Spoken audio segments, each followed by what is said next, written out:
Good morning, everyone. CoinW, an exchange that we're not much familiar with in MENA region, is gaining more and more attention in the space. I have with me today Sonia Shaw, the president of CoinW. Good morning, Sonia, or good Good day. morning, Walid. Good day. Yes, good afternoon. So can you tell us a little bit more about the CoinW? How does CoinW plan to stay competitive in this rapidly evolving landscape? Yeah, of course. Thank you, Wally, for giving me this opportunity to speak to your audience. CoinW, we are a centralized exchange established since 2017. Our predominant market has been Asia Pacific region, still pretty much like China, South Korea, Taiwan, Hong Kong, and then a bit of Southeast Asia as well. And since 2021, the parent company has strategically relocated the headquarters, the top management team in the UAE region, specifically Dubai, from Melbourne, Australia.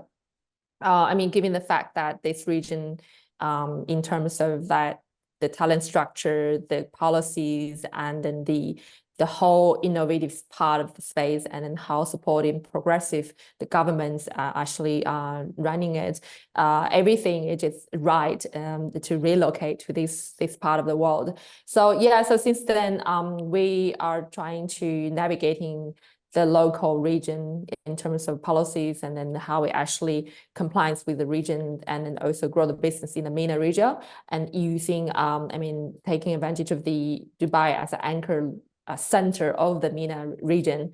And then, since then, we are slowly gaining a bit of attention, still working closely with VARA and for our license.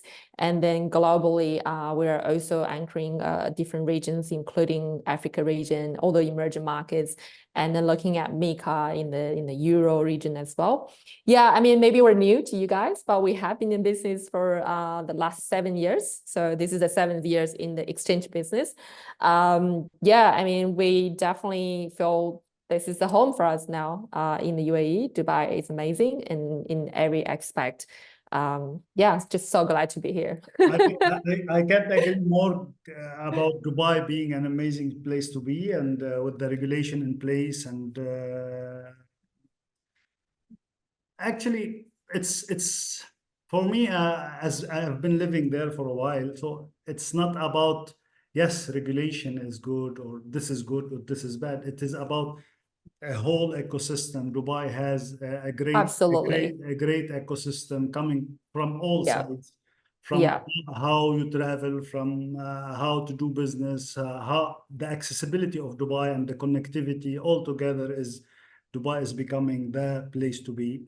So, but you're being in Dubai in the middle of now, let me say, a lot of well-established organization in the space. So talking about the biggest, like Binance, Crypto.com, OKX, and all the big players. So how you differentiate CoinW from the other exchanges that they have at least enough? They have been in the market for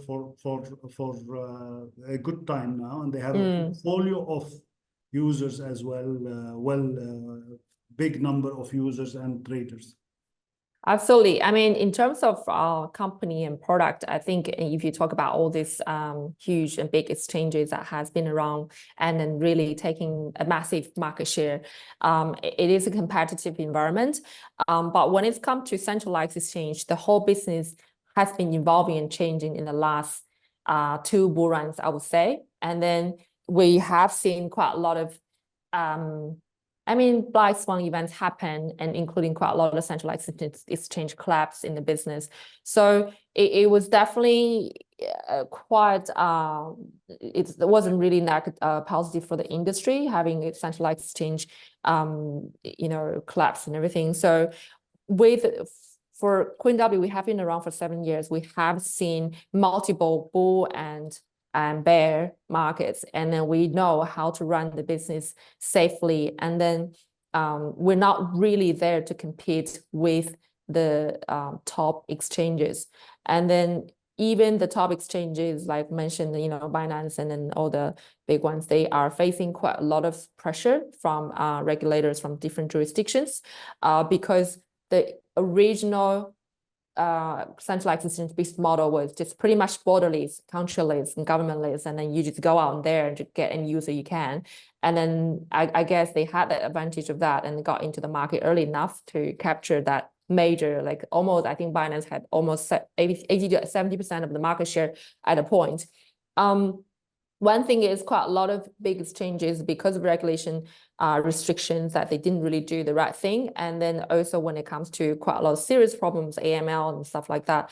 And then it becomes quite a negative image for them to really establish themselves properly in certain market after the damage is done. So I mean, that's existing market share. But with CoinW, we also looking at the growth potential of the market. It's not like we're only serving the existing market and then we have to compete with the big exchanges and get their user across. Globally, I think there are about 500 million users that on centralized, on chain or centralized exchange, like crypto holders.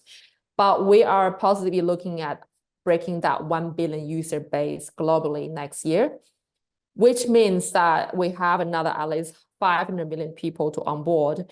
And then in terms of the really get access to the crypto space, almost everyone will always come through centralized exchange. No one going to go to decentralized first. It's just too complicated for them to navigate.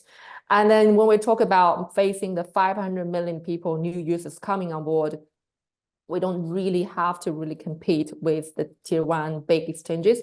We need to focus on what we do the best: simplified product, local compliance, and make sure safety, and make sure that we really catering those new grassroots users for simplicity and then asset safety.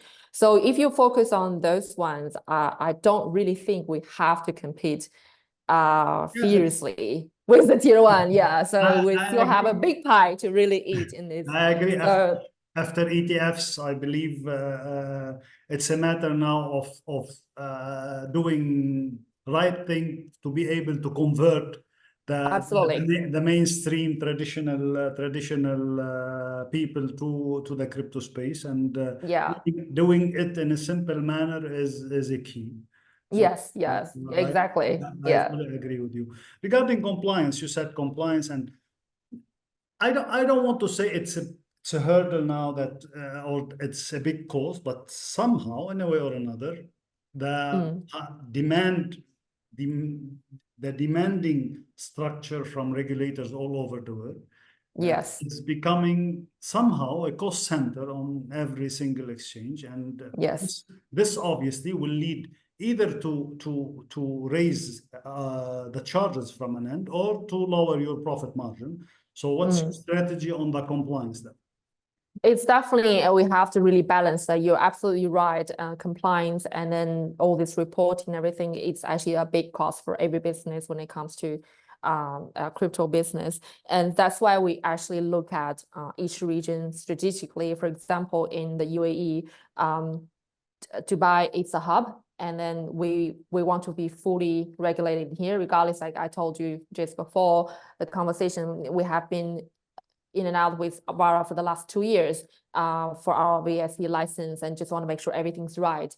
And then it spent, of course, a lot of money spent, and then but we know it's worth it because Dubai is a hub, it's a center, and then as Dubai as the center of the whole GCC and also across UAE, the MENA area, and then that should be enough for us to really fully compliance in the regulation here. And then Euro, of course, like MENA coming up, we don't really have to spend each country to get a license in Euro and then get 20 licenses in there to run business. So that's also a positive side of that. So we have to really look at strategically where we want to develop our business, and then what is it in terms of regulation framework, how clear it is for us to really pursue. And then of course you got to justify the business case as well. And then when it comes to that, like I think Dubai is the best location for now, and then MENA is offering more clarity now. And then, so yeah, so we focus on clarity. We want to be with somewhere where it's more clear for us to really invest. And so I fully agree.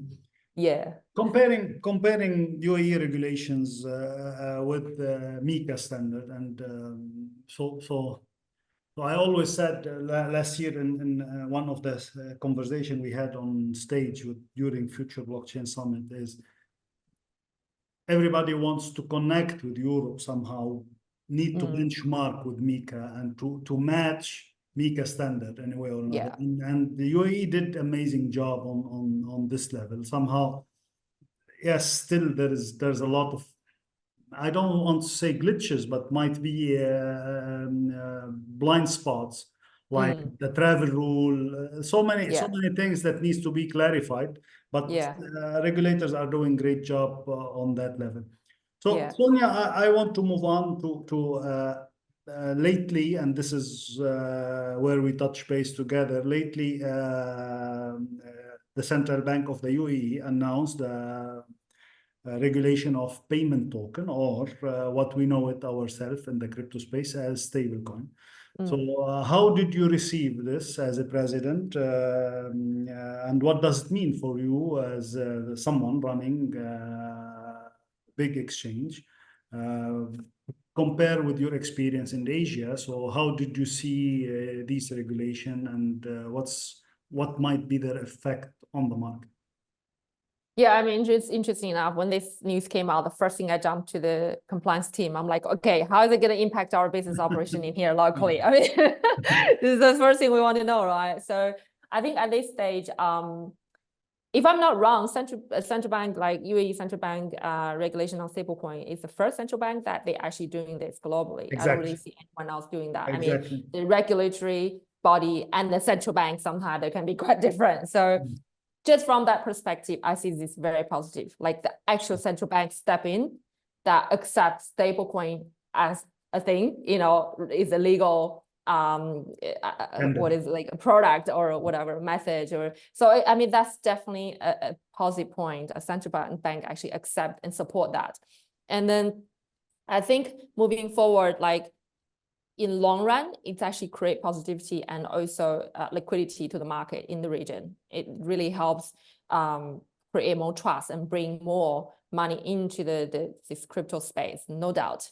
And then but the positive part, the good part is like it's not really pushing away other stable coins out of the market at this stage. I mean, they're not doing that. So there is going to be a slow transition period at least. And then it's like they're like a test flight version. They want to try it out and see how that goes. And even maybe later they want to just move fully onto CBDC.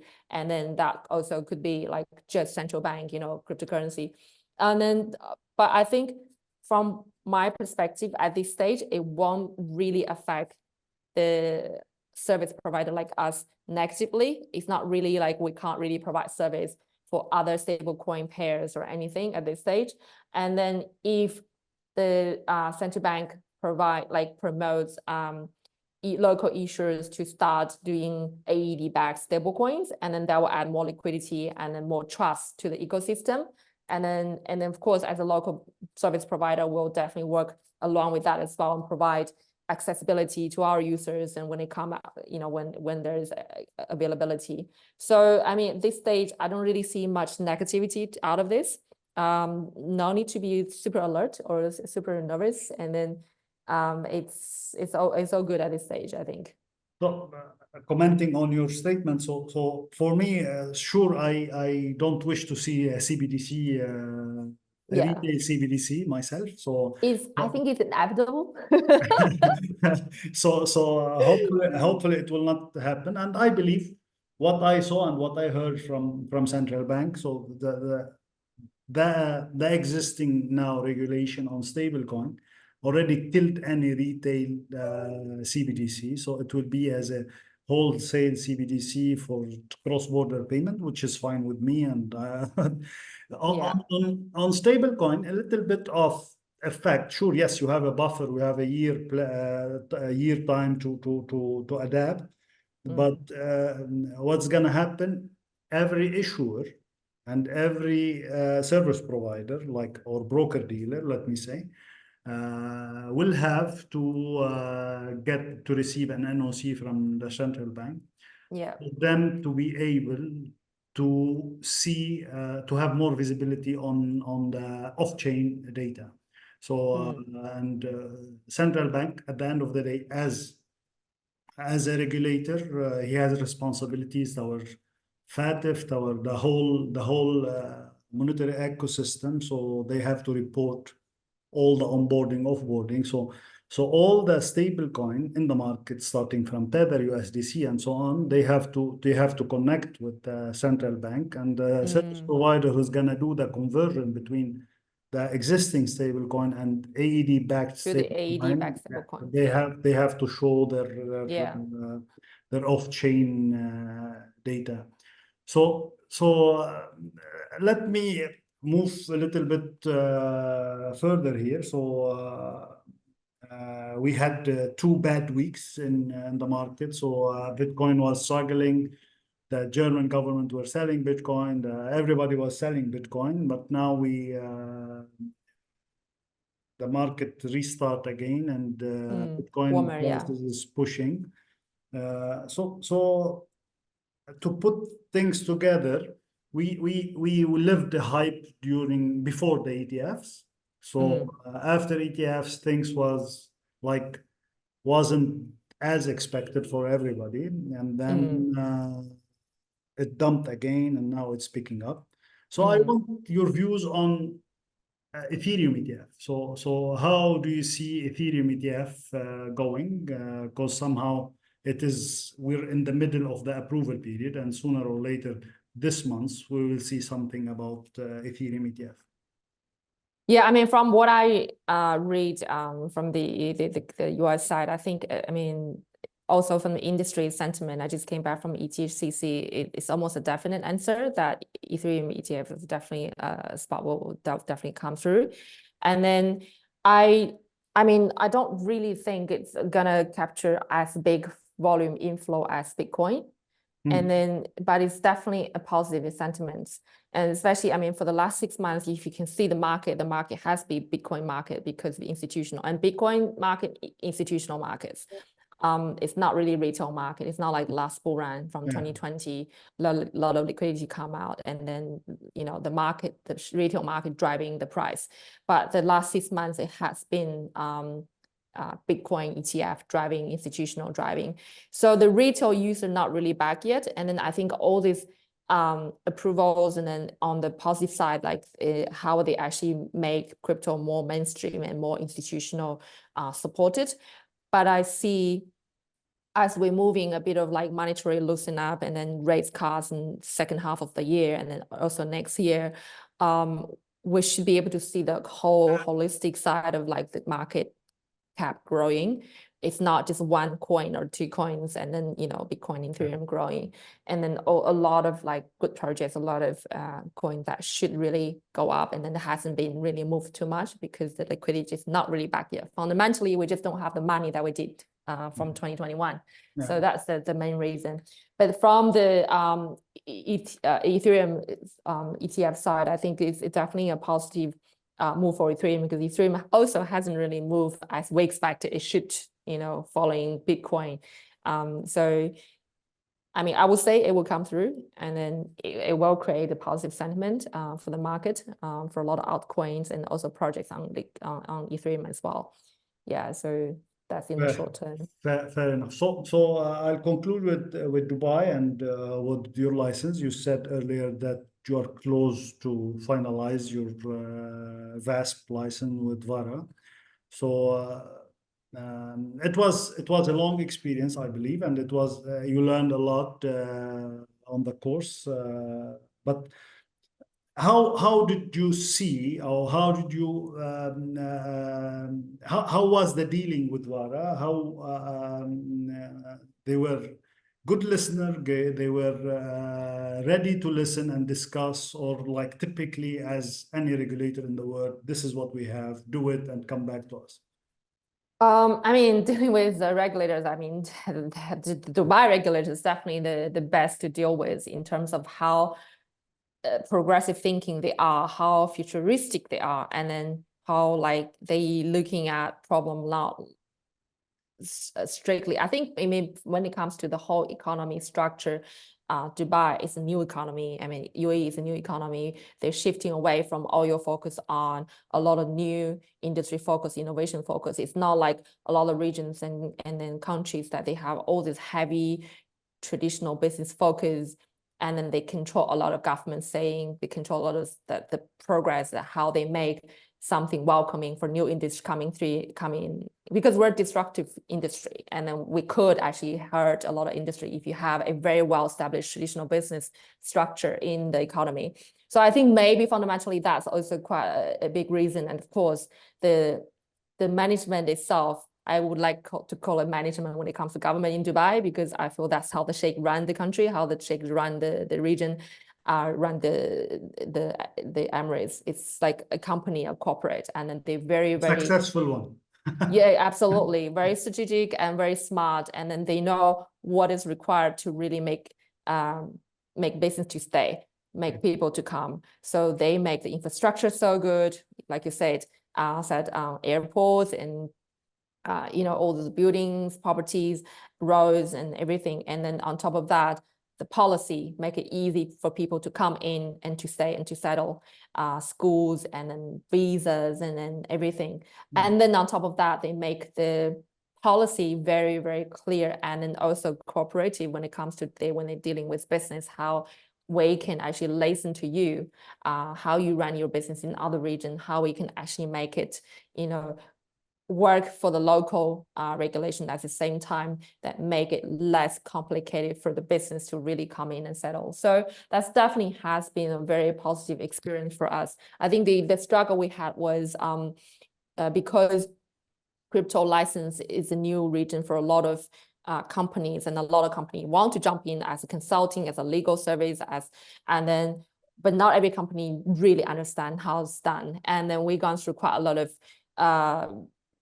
trial and error using different consulting firms or different legal firms to go through different journeys. And then that actually dragged along the process a bit longer unnecessarily, I would say, because lack of experience and then lack of the clarity. And then, so I think that was the reason that was too long. But other than that, I think it's been all great. Ladies and gentlemen, this was Sonia Shaw, President of CoinW. Thank you, Sonia, for being with us. Thank you, Walid. My pleasure. Thanks. Thanks, everyone.